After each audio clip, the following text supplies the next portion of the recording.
నమస్తే, welcome to prime 9 analysis. రాజకీయాల్లో jumping జపాంగ్లకు కొదవలేదు. ప్రధానంగా ఎన్నికల సమయం వచ్చిందంటే ఈ జంపింగ్ జపాంగ్ల సంఖ్య ఇంకా ఎక్కువగానే ఉంటుందనే చెప్పుకోవచ్చు. వీరు ఇచ్చుకునేటటువంటి జస్టిఫికేషన్ ఏంటంటే ప్రధానంగా రాజకీయాల్లో శత్రువులు మిత్రులు, శాశ్వత శత్రువులు మిత్రులు ఉంటున్నట్టు కూడా చెప్తూ వాళ్ళు జస్టిఫై చేసుకునేటటువంటి ప్రక్రియ చేస్తూ ఉంటారు. ఇక ప్రస్తుతం సార్వత్రిక ఎన్నికల సమరం జరుగుతుంది. గతంలో తెలంగాణలో ఇప్పటికే అసెంబ్లీ ఎన్నికలు పూర్తయ్యాయి. ఇక్కడ బీఆర్ఎస్ ప్రభుత్వం పడిపోయి కాంగ్రెస్ ప్రభుత్వం వచ్చింది. ఇక ఎప్పుడైతే కాంగ్రెస్ ప్రభుత్వం ఏర్పడిందో అటు బీఆర్ఎస్లో ఓడిపోయినటువంటి బీఆర్ఎస్ ఉన్నటువంటి నేతలంతా కూడా ఇటు కాంగ్రెస్ వైపు అటు భారతీయ జనతా పార్టీ వైపు చూపులు చూస్తున్నటువంటి పరిస్థితి.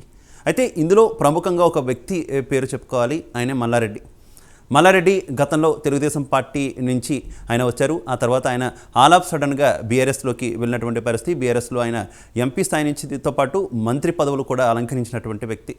విద్యా సంస్థల పరంగా ఆయనకున్నటువంటి పలుకుబడి, వ్యాపారాల పరంగా ఆయనకున్నటువంటి పలుకుబడి అందరికీ తెలంగాణ రాష్ట్ర వ్యాప్తంగా కూడా తెలిసినటువంటి విషయమే. తాజాగా మల్లారెడ్డి స్వరం మారుస్తున్నారు. ఆయన గతంలోనే భారతీయ జనతా పార్టీలో చేరేందుకు ప్రయత్నించారనేటటువంటి వార్తలు ఉన్నాయి. మల్కాజ్గిరి నుంచి ఆయన లేదంటే ఆయన అల్లుడు లేదంటే కుమారుడుని భారతీయ జనతా పార్టీ అభ్యర్థిగా పోటీ పెట్టాలనేటటువంటి యోచన ఆయన చేశారు. కాకపోతే అక్కడ స్పేస్ లేకపోవడంతో, మల్కాజ్గిరి స్థానంలో స్పేస్ లేకపోవడంతో ఆయన వెనక్కి దగ్గరైనటువంటి వార్తలు అయితే వచ్చాయి. ఇప్పుడు మల్లారెడ్డి కాంగ్రెస్ వైపు చూస్తున్నట్టు తెలుస్తుంది. ఇప్పటికే ఆయన కాంగ్రెస్కు చెందినటువంటి రాష్ట్ర కీలక నేతలతో భేటీ అయ్యారు. దానికి సంబంధించినటువంటి ఫోటోలు కూడా బయటకు వచ్చాయి. అయితే ఆ ఫోటోలు బయటకు వచ్చినప్పుడు కూడా ఆయన పదే తాను కాంగ్రెస్ పార్టీలో చేరడం లేదు అంటూ కూడా చెప్తూ ఉండడం గమనించాలి. ఒక పక్క అలా చెప్తూనే మరోవైపు కర్ణాటక వెళ్ళి అక్కడ డిప్యూటీ సీఎం అయినటువంటి డీకే శివకుమార్ను కూడా ఆయన కలిశారు. దానికి సంబంధించినటువంటి ఫోటోలు కూడా బయటకు వచ్చాయి. ఓవరాల్గా చూసుకుంటే ఖచ్చితంగా కూడా మల్లారెడ్డి పార్టీ మారడం ఖాయం అనేటటువంటి వార్తలు వినిపిస్తున్నాయి.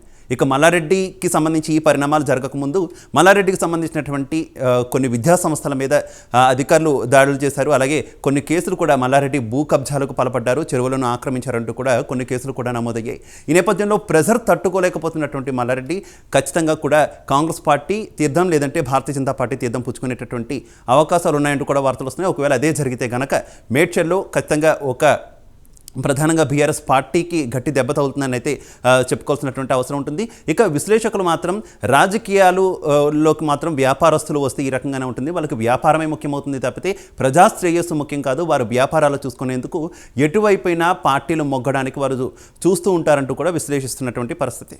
ఇది వాటి ప్రైమ్ 9 ఎనాలిసిస్.